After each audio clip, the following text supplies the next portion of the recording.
Hello guys, ito po si Kuya George The Adventure. Panibago na naman pong sharing. Ito po ang saging natin ay naghinog na.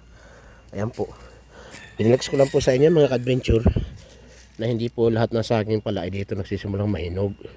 Pag ganon. Ayan po yung mga una sa ibabaw. Pero tinan niyo po itong kabilang side mga ka-adventure. Di ba? Pinishare lang ni Kuya George The Adventure. Yan, hanggang ilalim po. Ay, hindi lang po nakalaki. Kasi nga po napakainit dito sa Sambales eh.